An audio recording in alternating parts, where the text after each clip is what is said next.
So I just posted the study guide, so I'm just gonna go through like the stuff that was on your blueprint.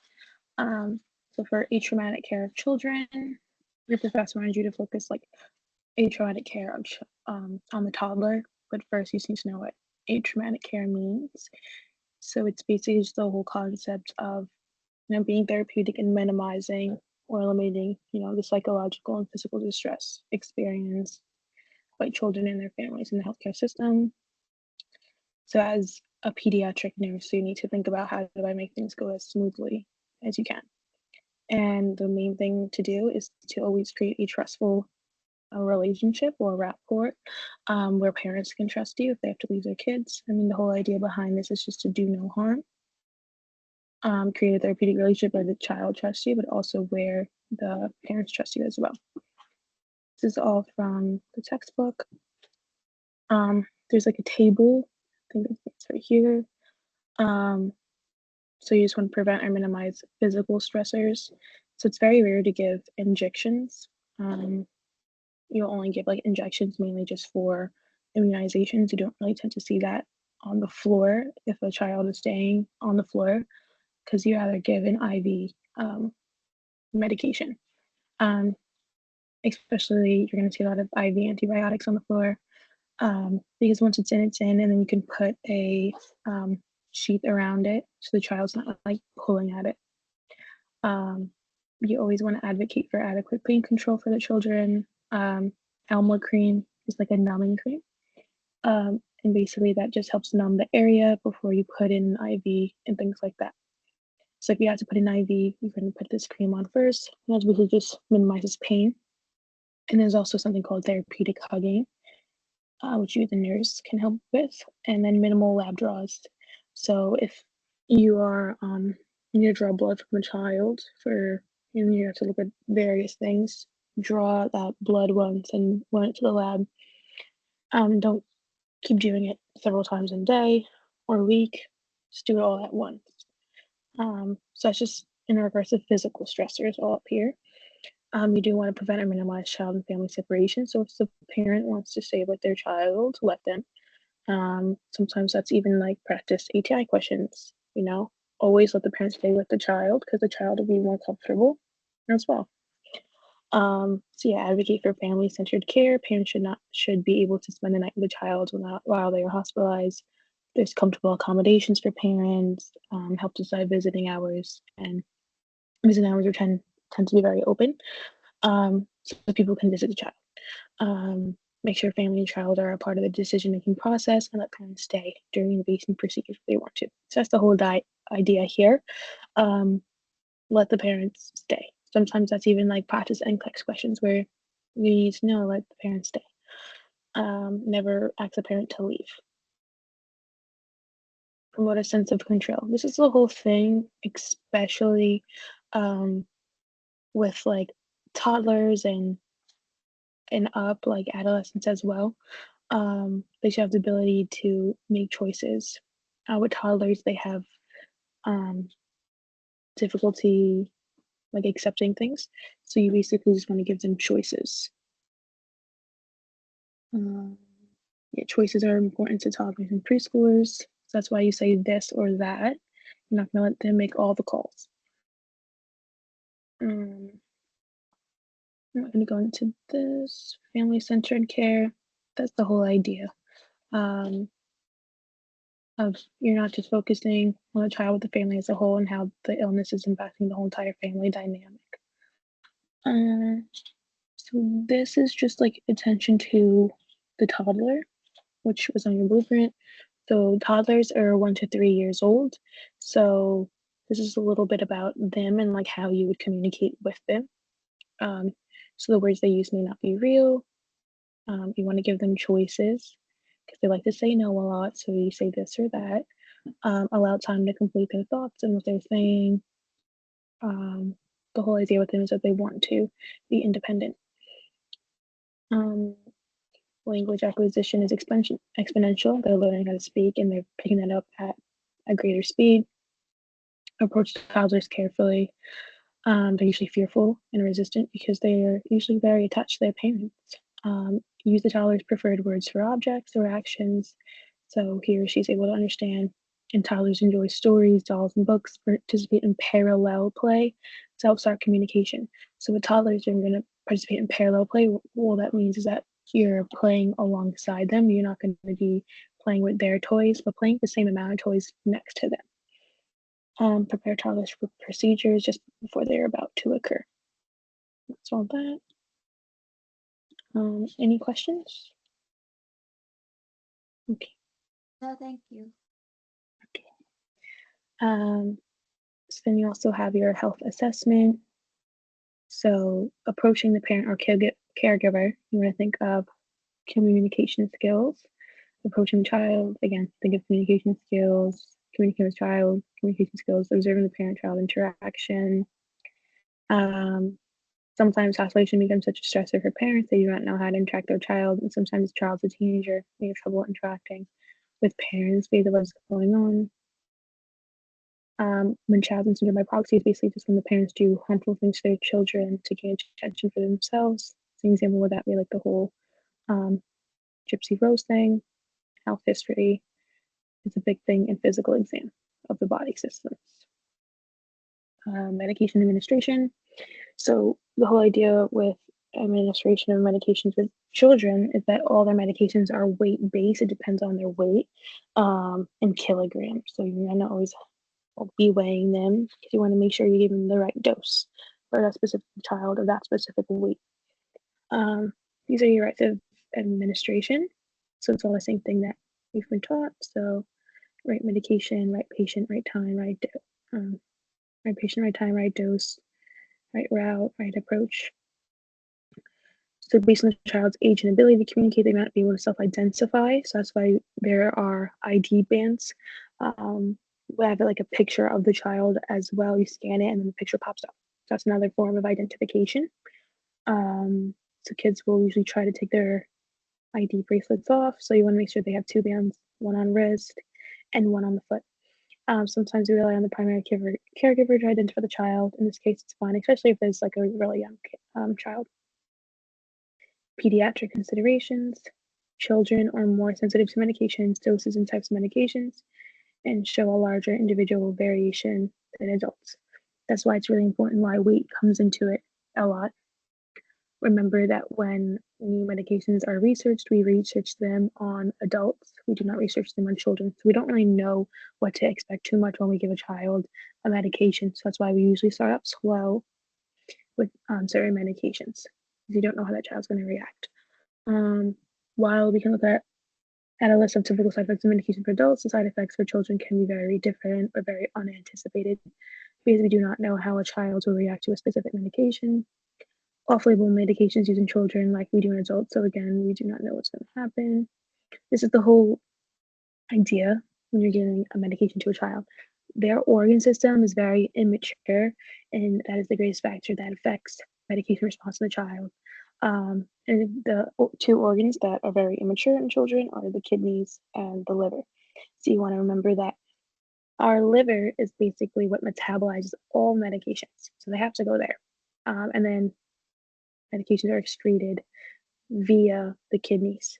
So we need those organs to work. So that's why it's very different for children because these two organs are very immature. In children, medications are always based on their weight, like I said.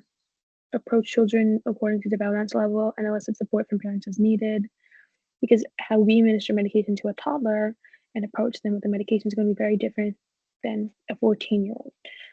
So use developmentally appropriate explanations, the words they use, terminology, offer choices. Sometimes we can involve the parents. There is an increased risk of aspiration with oral medications. In infants knowledge, if they are crying and you're going to give them an oral medication, that's not good. There is a risk for aspiration. So you want to make sure that they're done crying and then we can give their oral medication. Developmental considerations. So these are just how you're going to administer medication depending on how old the child is. So if it's an infant, you can involve the parents. Sometimes the nurse can allow the parents to administer the medication, which is fine. You know, you're still there, you're still monitoring the child getting the medication, you scanned everything. Yeah, so you're witnessing it, you identify baby, you did all your rights, but it's okay if mom can just administer the medication. Especially at around 18 months and 24 months, children really do have stranger anxiety and they're rarely attached to their parents, so it's okay if the parents administer the medication. Um, the whole thing with toddlers is that they want autonomy and they want to make the choices, so they always like to say no. So simple choices, no negotiations. So if you're administering multiple medications, you want to give choices. Example would be Tylenol, which is a reddish in color, and amoxicillin, your antibiotic, which is pink in color. You're gonna ask them which one do you want to take first because that makes them feel like they're in control of which one they want to take. So you want to give them the sense that they're in control of the situation, even though they aren't. It's okay to involve the parent as well if the parent gives it to them, but yeah, you're still monitoring the medication being given. You did your rights. Administer meds promptly and reward positive behavior. Therapeutic play with equipment also helps. So even having them listen to their heartbeat via stethoscope can help with cooperation. Older toddlers love band-aids. Make sure as the nurses put full band-aids in your pockets. Preschoolers, simple choices. You can involve parents as well. Therapeutic play with equipment, band-aids. So it's a bit similar. School age. This is when the child gets more like nervous with loss of control and they're more nervous with bodily pain, things like that, injury. Ask for their input, ask if they have any questions, provide explanations in terms they will understand. They'll know how they take medications. They can be very savvy and critiquing how nurses get their medications. And then adolescents, don't talk down to them like they're babies. Talk to them as if they're adults and give their medications as if they're adults. Um, Physical and motor development, so your ability to swallow pills. So any medication that you give to a child, the pharmacy can somehow get into a liquid form. So if you believe the child has an ability to take its pill form, or maybe they're even at aspiration precaution, so choking on it and that medication going into the lungs is never good. So always to prevent that. Safe doses based on body weight and maturation of body organs. So this is the whole thing with medications, definitely important to know. Basis of unit of drugs per kilogram of body weight. Always have to know the child's weight in kilograms and what the dose is, and then you're going to calculate what you're going to give the child. So accurate of the child in kilograms becomes very important. Most children miss the household typically because have their daily weights done. All right, and that's just it. 1 milligram per 1 kilogram for 24 hours. That's what we're looking for. Weight is not generally used to compute the recommended dose once the child weighs 40 kilograms or more. So that's around like 80 pounds or so. So just the whole thing with this, the whole idea is to remember all medications are weight based. It's based on their kilograms, and then you're going to calculate it. Because it just depends on the child. Oral administration in pediatrics, we don't allow you to give injections. To children, we rather give IV or oral. Preferred route is oral medications. Aspiration is always a risk, especially if the child is crying or in a supine position. So if the child is laying down. Children under 5 years are generally not able to swallow pills. For a matter of fact, developmental approach. Liquids, so oral liquids, measured cup or measured spoon. These are just different ways you can administer it. For babies, they do like the nibbles without the bottle because they have that sucking reflex. Right. Infants, you insert slowly inside the mouth and you do not mix with formula. You're not going to mix medications with formula, especially with infants, because you don't know if that child's going to finish the whole entire like food. So you mix it in applesauce and you're giving it to the child and they don't finish the applesauce, then they didn't get their full dose. There's also rectal administration. It's not desired route. This because it's difficult for the nurses to get in the rectum. All right. This is just eye drops. Developmental issues with the child's crying.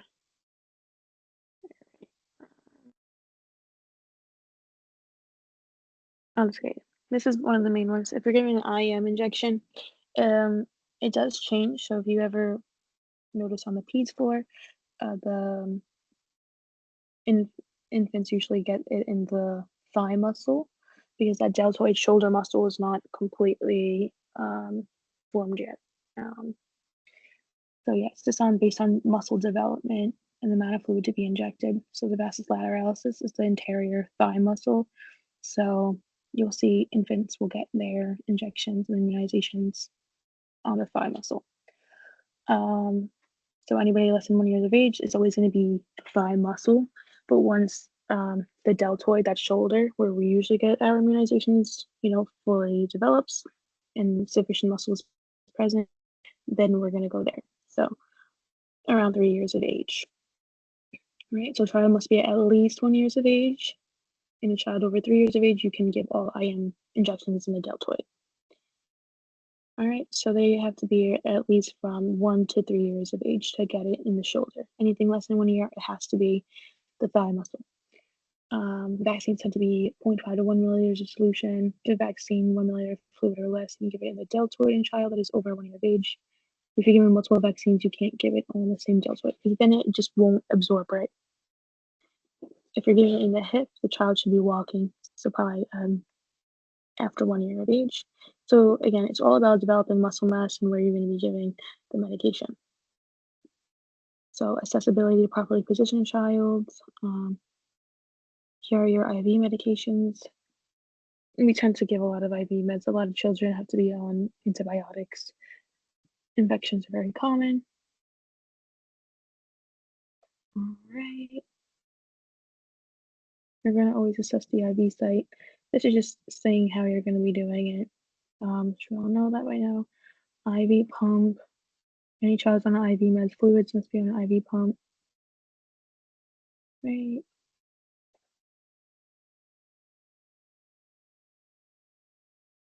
Right, I'm just going to skip to the more bigger ones, bigger topics I can cover majority. So these are infant vital signs. So remember, infant is when a child is 1 month to 1 year of age. So the heart rate is high. So this is not for an adult, it's 60 to 100, but for infants, it's usually going to be a bit higher and then slowly measures out after a bit. So 80 to 140 is normal. These are all from textbooks, the NCLEX websites too, and ATI. So respiratory rate is going to be higher. It will slow down after as the child ages, but it's going to be 30 to 40, so a bit higher, but it will even out as the child ages. And then the systolic blood pressure is going to be relatively low, but that's fine. That's within normal range for an infant. So a little way to remember it is like when a baby is first born, their heart rate is going to be super high, but the blood pressure is going to be low. So those are just opposites. And then it'll even out after the child ages after a bit. School age development for school age child, 6 to 12 years old is school age. They now have a slow and steady growth. When a child is an infant, they are growing at a rapid speed, but now it's slow and steady. All primary teeth are lost and replaced by permanent teeth by now. Dental health is always critical. So that's why you educate your school age children on how to properly brush their teeth as well. Motor development, gross motor is, you want to remember that as your bigger muscles, like walking and running and things like that. So they have better coordination, balance, and rhythm. They can be very competitive and have cooperative play as well. The main thing with these children is sport safety because they're prone to competitive muscle injuries, psychosocial. So this is how they interact with others. It's industry, just like their achievements, versus inferiority. So industry, just saying doing things they understand concepts of, being a part of a team, things like that. Inferiority occurs with repeated failure, with little support or trust from those who are important to the child. This is when they start having relationships with peers and teachers, prefer company, feared, ridiculed by peers and teachers. foster self-esteem. This is how they think cognitively. They have more concrete thought now where they can analyze cause and effects and rank things. They understand numbers, can separate and classify things, understand analogies, um, self-esteem development, self-evaluation for self-confidence or self-doubt, want to achieve and do good in things, model themselves after parents, peers, people in magazines, things like that. Importance of peers, and their play is more organized cooperative play or solitary activities. They can play games with others, but they also enjoy playing by themselves and doing activities by themselves. Promoting learning, school attendance, school activities, and reading. It's a little bit about the safety. These are the main concerns with safety of these kids these age. So injury prevention, sports, bike, skateboard activities, head injury prevention, helmets, body pads, car safety as well. School and bullying is a major one too. Home, how is their home life? Nutrition, you always tell them to have a healthy breakfast, eat quality nutritious snacks, limiting fast foods, preventing childhood obesity. Sleep is important too. Right,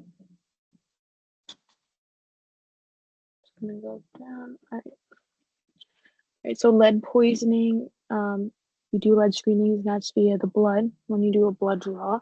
So, lead is usually seen in like old paint, so like older buildings.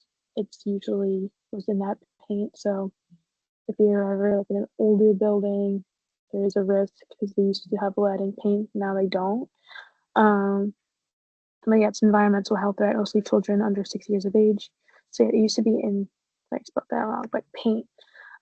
So older buildings, like hundreds of years of like older, they don't make paint with lead anymore, so it's not really a major health risk. But in those older buildings, it is. And then they also used to have lead in lead paint, if they're paint like paint and toys, would have lead. Lead levels then greater than 5 is alarming. And some indications is that the child's gonna have headaches, stomach pain, very irritable, can't pay attention, very hyperactive, and decreased muscle and bone growth. And these effects can't be reversed, so that's why it's important to do a blood draw and just make sure that it's less than 5. But there is no safe lead level. We don't want any lead level within the blood. Screenings is always a primary prevention. So primary prevention is just preventing the initial occurrence from this even happening. Next is otitis media. So that is just inflammation of the middle ear infection. There's 2 different types, but I think you guys just need to know otitis media. So otitis media is just most children have it. It's an earache, it's an ear infection. Otitis media with effusion. It's just that it is a middle ear infection, but now there's fluid in it. But I think you guys are just going to be testing on otitis media. So children under 3 are especially vulnerable due to the ear anatomy. So those, it's, I don't know how to say that, but the tubes are short, they're wider and straight, which makes them more prone to ear infections. Um, it's usually, it's unusual to see after 3 years of age, but you can see it.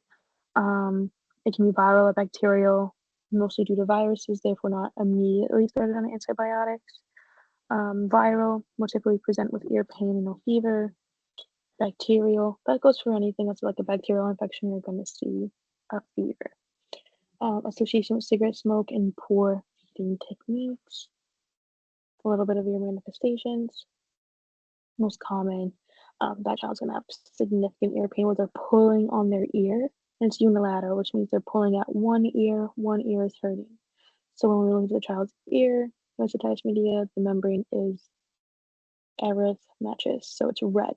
It's red and it tends to be bulging because it's full of fluid that also has a virus in it. Can also end up with a ruptured membrane and ends up with ear drainage.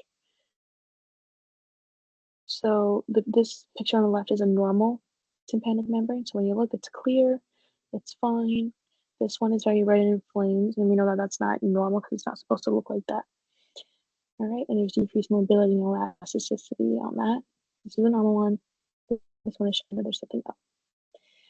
Treatment under 6 months of age, they're going to be put on antibiotics like amoxicillin. That's usually the go-to antibiotic for children. After 6 months of age, antibiotics versus new recommendations. So basically, it's just watchful waiting. You want to see how this proceeds, and we hope that it's viral and that it will dissolve on its own.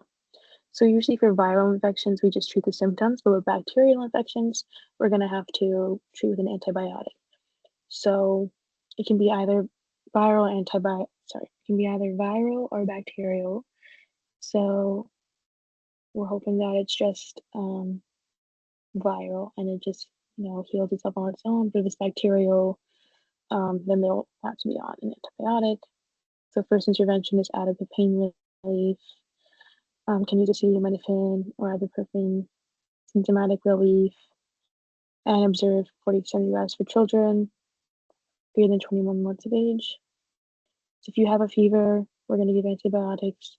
If we do not give antibiotics, send them home, and temperature becomes greater, come to the hospital, and we'll start on amoxicillin. So it's just watchful waiting where hopefully it relieves on its own, and we can just give that patient some, Advil or Tylenol, and help those symptoms go relieve itself. But if we see that they're having an even increased fever, then they're going to come back in, and that just signifies that it's not viral, it's bacterial. Now we're going to start decline on amoxicillin, an antibiotic. So reassess and treatment initiation after 48 to 72 hours of observation. And this is just a dose for your amoxicillin. Encourage risk reduction. We do tend to see less because there are vaccinations to prevent it. And then this is otitis media with effusion, which this wasn't on your blueprint, so I will just focus on otitis media. Hearing loss. Infants are born with fully developed hearing. So language development depends on adequate hearing. Even fluctuating hearing loss can hinder language development. There's different types. So unilateral, this means one ear. Bilateral means both ears. There's different levels of hearing loss that you guys can read through. Congenital hearing loss. This means what they're born with. So if the mom caught rubella when she was pregnant, that's a risk. Acquired delayed onset hearing loss. So you have conductive hearing loss. So sound transmission through the middle ear is disrupted, or fluid in the middle ear. Sensorineural is basically just now it's affecting their brain. It's more permanent.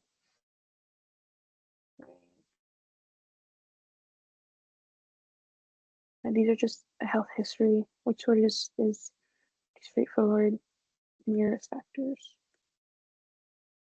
Right, asthma. So this is sort of like a review from med-surg and patho, but asthma is just that chronic inflammation and edema. So those bronchioles are filling up with mucus, and those bronchioles are also constricting, and they're spazzing. So they're not like wide and dilated like they should be, and they're not supposed to be filled with mucus. They're not supposed to be hyperactive. That's what's happening with asthma. The bronchioles are constricting. There's a lot of mucus within the bronchioles as well, and the client is having trouble breathing. Risk factors, family history, and asthma triggers. So like pollen, dust, mold, pet dander, signs and symptoms of asthma. Throughout the year, a tight, non-productive cough, which means they're having a very dry cough. Chronic cough, expiratory wheezing, that's going to be your main symptom. You're going to hear the child's wheezing. And chest tightness, and the child can also go into respiratory distress if we don't act fast and give that child albuterol. So you're going to see tachypnea, so the respiratory rate is greater than 20, tachycardia, shortness of breath, nasal flaring. That's a big symptom, especially with your peds clients. They'll have nasal flaring and use of accessory muscles, which leads to a barrel chest. And restlessness is always your first symptom that something is up. Diagnosis, history, how the client is presenting, and those assessment findings. Measurement of airflow by the spirometry in children greater than 5 years of age. Younger do not have the skill sets to do it. When they blow into um, the the the spirometry. So the best measure is peak expiratory flow rate used to monitor children with chronic asthma to see if the medications are working. So it just basically just measures the fastest speed at which air is forced from the lungs during expiration. All right. Regular monitoring of this. So green is when they're at 80 to 100% of the respiratory effort.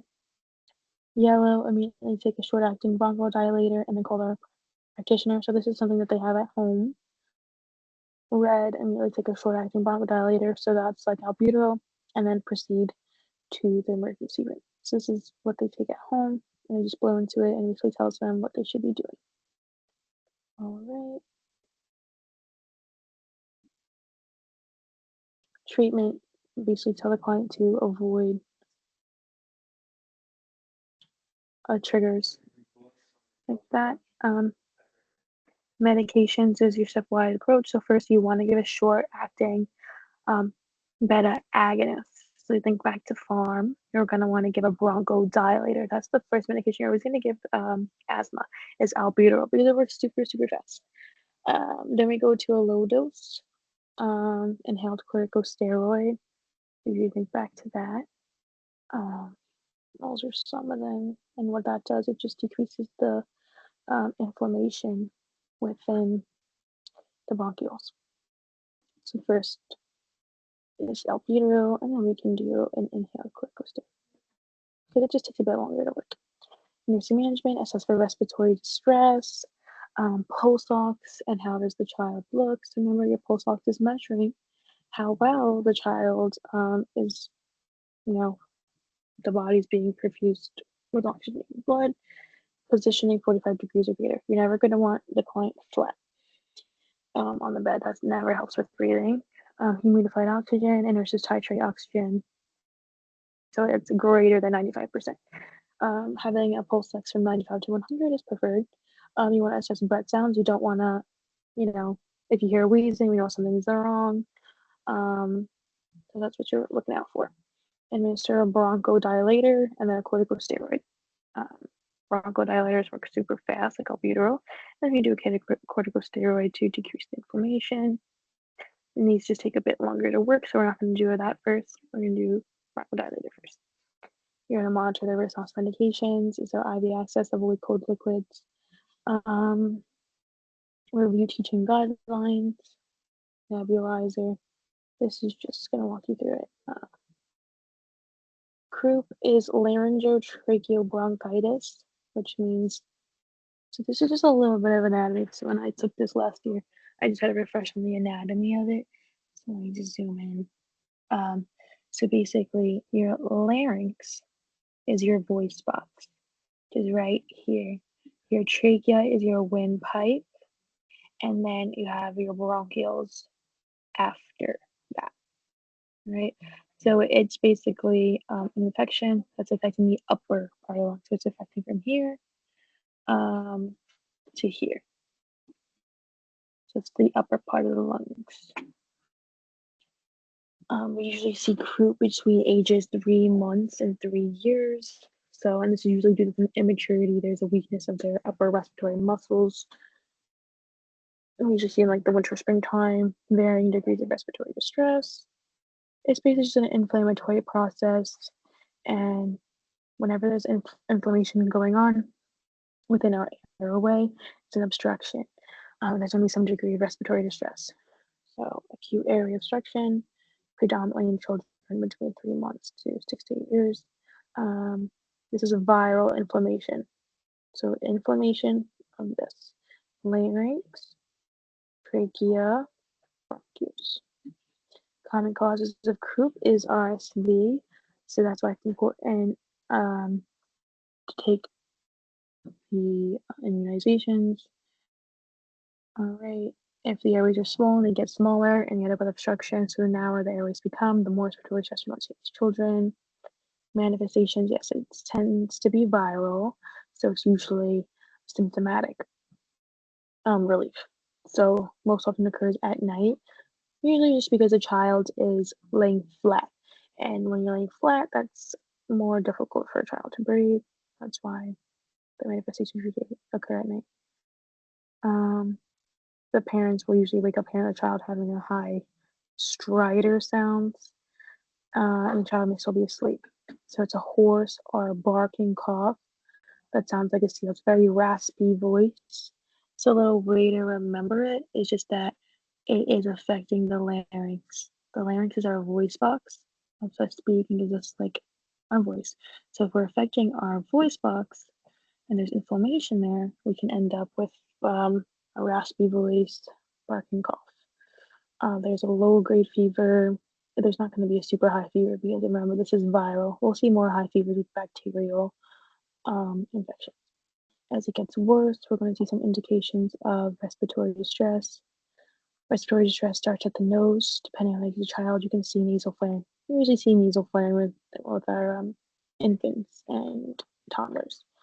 Tachypnea and tachycardia, because our body likes to try to compensate for the lack of oxygen. Hoarse or barking off, that sounds like a seal that is persistent. Wheezing, but mainly you're going to hear inspiratory stridor. And then retractions is basically when there's use of accessory muscles. If you want to just look up a video, you can see a video of the child having retractions. This is more so seen in like infants and toddlers because those muscles aren't formed yet. Agitation and restlessness.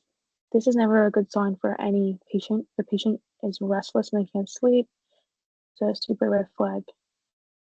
Diagnosis is the worst case scenario, which is just saying that there's respiratory stress and now the whole body isn't being perfused. Most cases of croup tend to be very self-limiting and not severe. They tend to be treated fairly easily.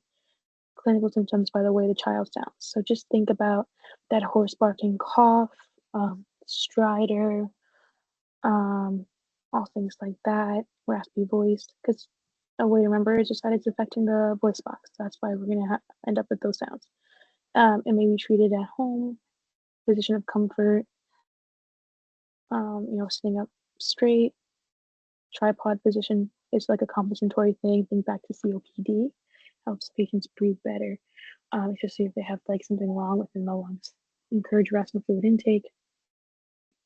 If stridor occurs, take the child into a steamy bathroom for 10 minutes. The humidified air always helps. Administer medications like a corticosteroid. Remember that decreases inflammation. An example of that is dexamethasone or betamethasone to decrease inflammation, and it helps to open the airways. So basically all the inflammation within that larynx, trachea, and bronchioles. You're going to want to watch the child closely and call the physician if the child breathes faster, has retractions, or has any other difficulty breathing, the nostrils flare, or the lips or nails have a bluish tint. So if there's the nostrils flare or there's like cyanosis going on, the cough or stridor does not improve the exposure to moist air because moist air just like helps break up that inflammation in that mucus. Restlessness increases the child is confused. The child begins to drool or cannot swallow, which is never good. Worsening indications, child becomes agitated and restless, like I said. Increased use of accessory muscles.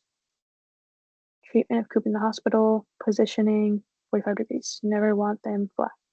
Keep the child calm and parents can hold the child and keep them upright. Treatment goal is you want a clear airway. You don't want all that inflammation going on. So we can give nebulized epinephrine. What that's going to do is going to dilate the bronchioles. All right. Or oral or nebulized corticosteroids to decrease inflammation. So we want to open the airway and then we want to decrease the actual inflammation happening within there. So bronchodilate and then help decrease inflammation with corticosteroids. Yes, you're always going to want to yes, so always epinephrine first to bronchodilate, then your corticosteroids. Acetaminophen can help reduce the fever. There's not a really high fever to low grade fever, but this can also help. Humidified oxygen helps. Moderate to severe hypoxia. If the body is not being perfused, then we can intubate. But it's very rare. We can usually just dilate, the airway and give the corticosteroids, and they'll tend to be better. Next is cystic fibrosis, which is a congenital defect that a client lives with for their whole life. So it's inherited autosomal recessive disorder. Um, Basically, they have parents that are carriers for cystic fibrosis. They don't necessarily have it, but they're carriers for cystic fibrosis. So both parents have to be carriers for the child to have it. So the whole thing with cystic fibrosis is that there's thick mucus, and it's not just thick mucus in the lungs, it's thick mucus within the whole body, which is not good, because you're also now impacting the intestines, where there's mucus there, and where um, the intestines can't even absorb nutrients the right way. Children have decreased nutrients within their whole body. And then the whole thing, most clients die from cystic fibrosis because there's really thick mucus within the airways, and they're like staying there and they're becoming stagnant. And whenever something becomes stagnant, there's always an increased risk for infections. So think of UTIs that happens when urine is just sitting in the bladder and then bacteria starts to develop. So that's sort of like the same thing for this. If the mucus is not moving and it's just staying there, that is a place for bacteria to grow. So that's why they can get a respiratory infection because of this, and most of them will die because of that respiratory infection, and that thick mucus just sitting there blocking up the airway. All right, signs and symptoms. They usually get sinus infections because there's thick mucus within the sinuses, and they're just, again, the mucus is just sitting there, and that's a place for bacteria to grow, so they'll get sinus infections. The lungs, chronic respiratory infections. This is usually why they'll end up dying and having super bad chronic infections. So it'll be like a really dry, non-productive cough, because it's not just like mucus; it's thick mucus, very thick mucus. Um, History of frequent respiratory infections. It tends to happen a lot with these patients. Um, Crackles or wheezing, diminished breath sounds, retractions, shortness of breath, tachypnea, tachycardia. So all of the respiratory symptoms are here. Digital clubbing.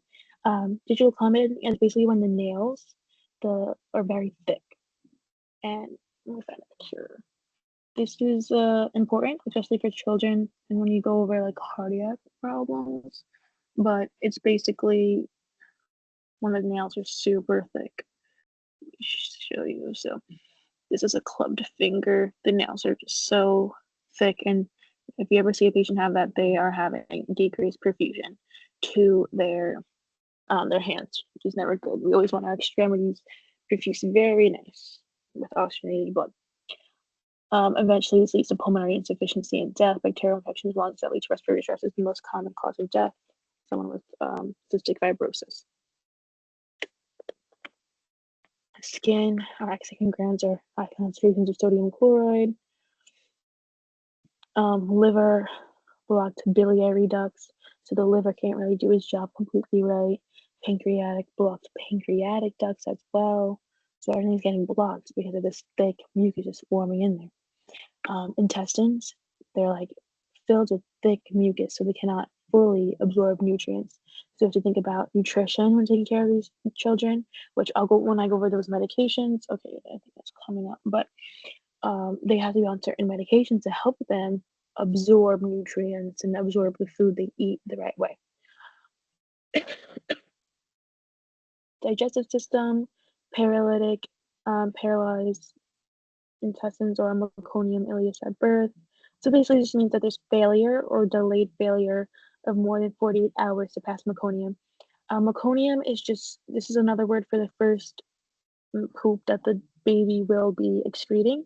And basically, the baby isn't excreting any meconium, any feces, as they should be after being born. So, because most newborns are pooping within the first couple hours of birth, but these children, they're not. Steatorrhea, their stools are going to be frothy and foul smelling. malnutrition and growth failure, despite adequately intaking calories.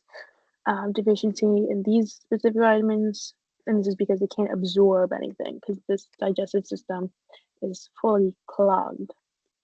Reproductive, most often they are unable to reproduce because it affects their male and female reproductive organs. Most sterile, that just means they're not able to um, get someone pregnant. Females may be infertile as well. Diagnosis of cystic fibrosis. You can do a prenatal screening, a newborn metabolic screening.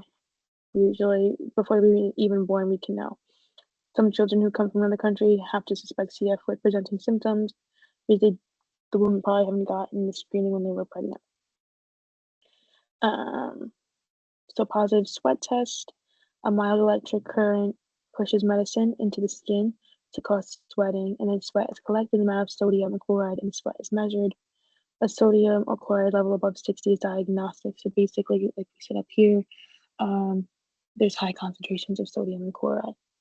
So if it's super high, that's indicative of cystic fibrosis, but we're also looking at other signs and symptoms that can help us diagnose the patient. So it's the history, how the client's presenting, and then this diagnostic test. Whenever you see the word diagnostic test, that is just, it's telling you that this client 100% has this. Whenever you see screening just means that there's a chance. All right, let me see if I can find a picture of the positive sweat test.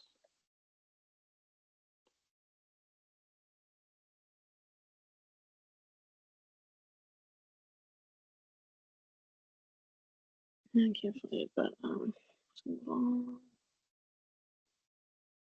It's basically just pushing out into the skin to help the skin sweat, and then you measure the sweat. And if that sodium chloride is high, then the client has it. Next up is the treatment and nursing management. So you want to maximize lung function because those lungs are filled with thick mucus.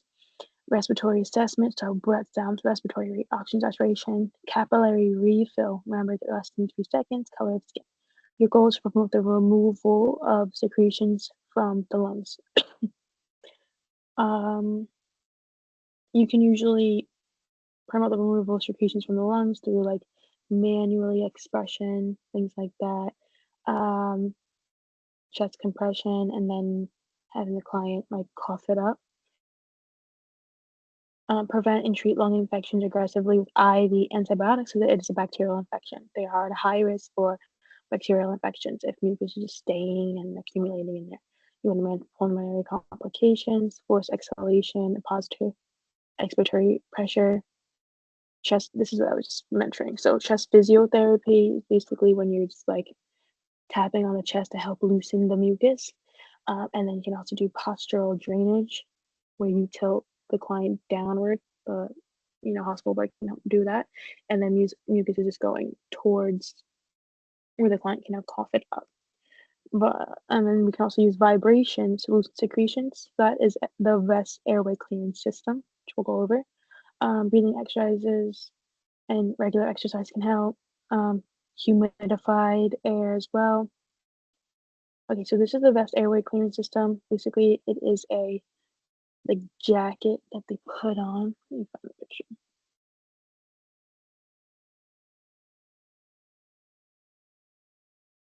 So this is basically they just put this on the client, and there's just vibrations at high frequency. This helps to break up mucus, and then the child can cough it up, or it can be suctioned out like you, the nurse, do.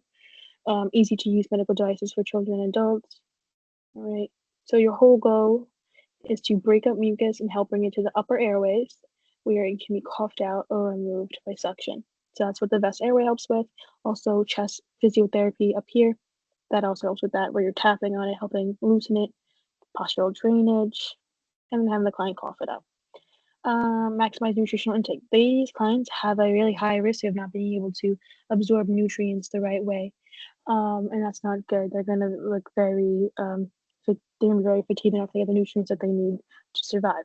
So we tell them high calorie diet, high protein. That might be your question, just because it is a main thing with cystic fibrosis. That's what you have to educate your client. These are the supplements that they need to be on. You want to prevent and monitor for respiratory infections. As soon as you suspect respiratory infections in them, they should be assessed by a practitioner. They need to receive their immunizations because they are very high risk for infections. Support normal development, and these are your medications. Definitely important to know. Um, the mucolytics are just a medication that helps loosen and thin pulmonary secretions to facilitate removal by coughing, and that's inhaled. This is an inhaled medication. Whenever you see the word lytic, it means to like break apart. I'm trying to loosen and break apart that mucus so that the client can just cough it up and get that mucus out. We will give that in combination with the vest, as we talked about, and that can also even further help the client, and we suction that mucus out. Antibiotics as prescribed, penicillin is usually what we're going to do for cystic fibrosis because they are at risk for infections. All kids with cystic fibrosis have to take pancreatic enzymes for their whole entire life. And what this is, it helps absorb vitamins, fats, and carbs. So they have to take this medication every single meal, snacks and everything. So every time they eat, they have to take this medication because it helps them further absorb everything, all the nutrients and everything like that. So with every single meal or snack, right? Kawasaki's disease is acquired heart disease. So causes is unknown. It's an immune response, genetic component, seasonal component, infectious or possibly toxic trigger initiates immune response, which is unknown. Manifestations. This is your acute phase. I highlighted the ones that are the most common ones. So high fever, greater than 5 days. Let me find pictures. So they're gonna have a very high fever. So this is acute phase still, right? When they're getting it, when the child presents. 5 days and not reactive to your acetaminophen or antipyretics. Antipyretics are just medications that you give for fevers. Because they have a high fever, indication of dehydration, cracked lips, dry mucous membranes. Conjunctivitis, they're having red eyes, and this is because of the inflammatory process. Strawberry tongue, you want to think inflammation. Think red and dots on the tongue.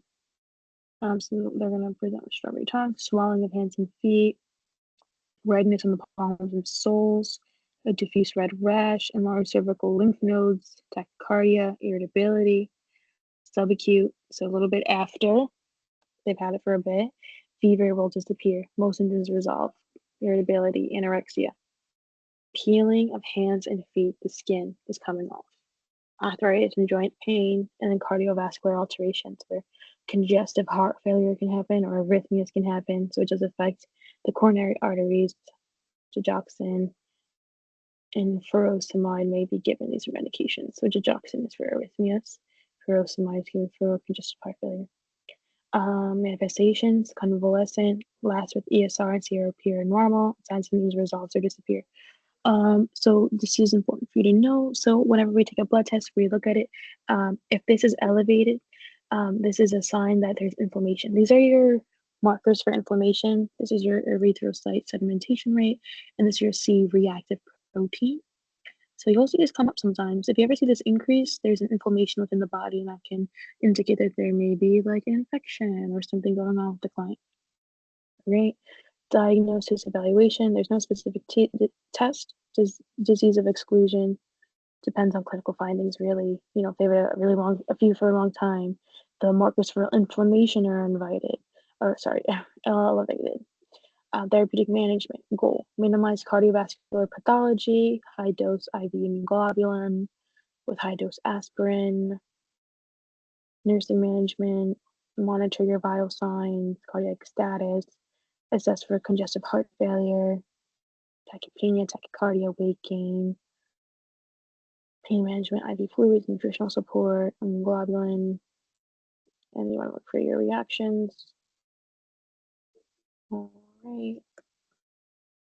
Let's see how much we have left. This is the last thing.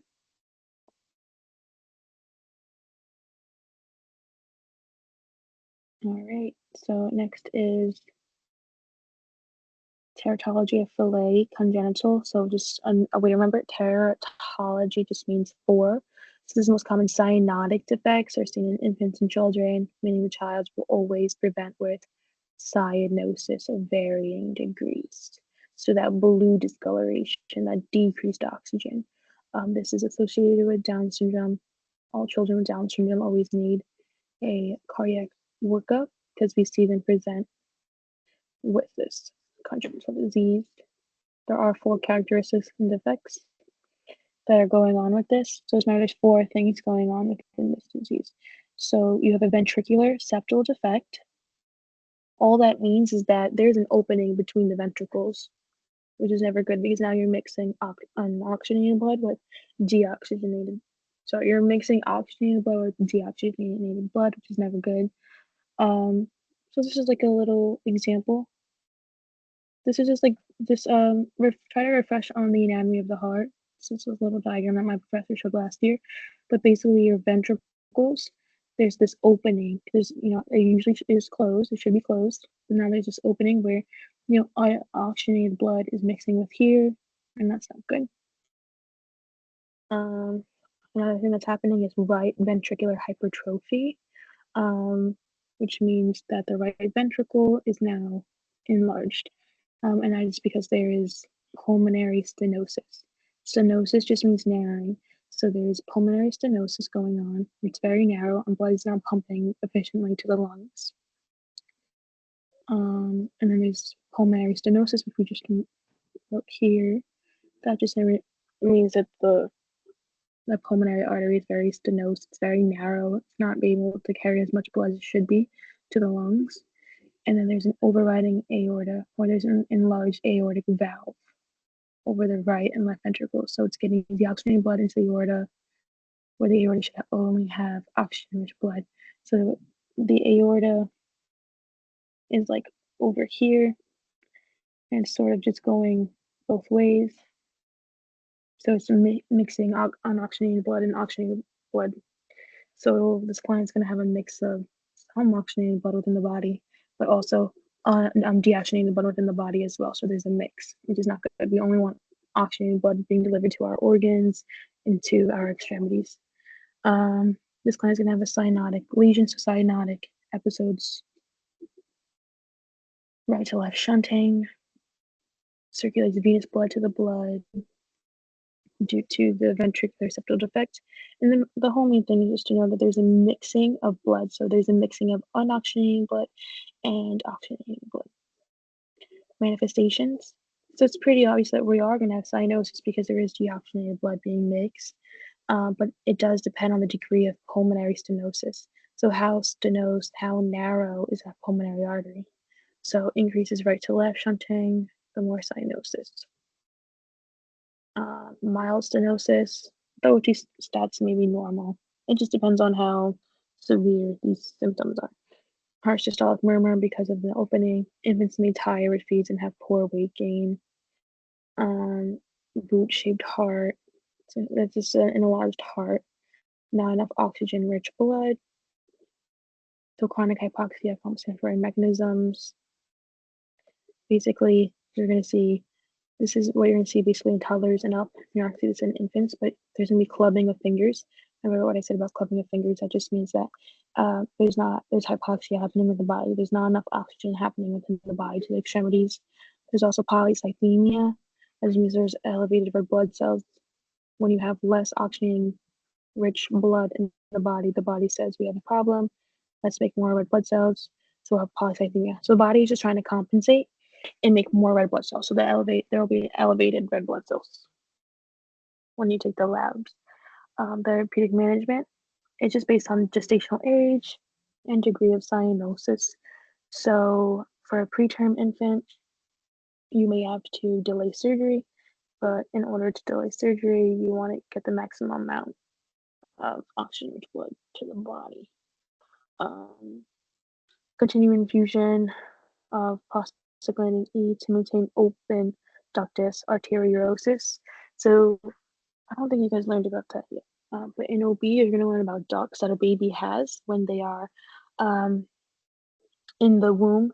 And basically, babies can't breathe in the womb. So they have ducts within the heart. That's how they're able to breathe within mom's belly. And this is just a valve. It basically is just like connected to the right and left ventricle, so that can help. Side effect is apnea. Infants usually require intubation. Infant and older, you want to monitor for worsening hypoxia, and the patient may have hypercyanotic episodes, TET spells. They usually last for 10 to 15 minutes. So hypercyanotic spells, they're like there's hypoxia, they're looking blue, there's pallor, there's tachypnea, precipitated by crying, feeding, or defecation, where they get even more blue. So if you want to look up a picture of that, first intervention, this is important. You want to place in a knee chest position to decrease blood flow, return for more to increase more blood flow to the lungs. Older children squat intensely before repair. That gives them better oxygenation. But if you just want to look up pictures of this, I don't think I have much time. Surgical management may wait till stronger. Primary repair of defects during infancy, typically after 4 months of age by 1 year. Because this is pretty serious if you're not gonna get it fixed, because the heart is just not pumping the way it should. We should never have mixing of unoxygenated blood and oxygenated. So yeah, it depends on the degree of cyanosis and other symptoms. So only tetralogy are cyanotic. Your professor only put this in your blueprint, but there's like a lot of other different like heart conditions, like septal defects. But this is the only one that it's like one of the only ones that have a cyanosis. And this one mainly has like a lot more things happening within here because you have like 4 different problems happening. But my advice would just be, these aren't that bad once you like know your anatomy of the heart. So maybe if you need a refresh on that, and that can help you. Um, Guide you through this. But mainly just know that there's cyanosis going on, um, and the signs and symptoms of cyanosis, and what you would do to help the child. So again, knee and chest position, things like that. Um, and that is it for you guys, I think. Okay, hypertension in children. This is, you guys can just read through this. I don't think I have enough time. But if you have any questions, feel free to reach out.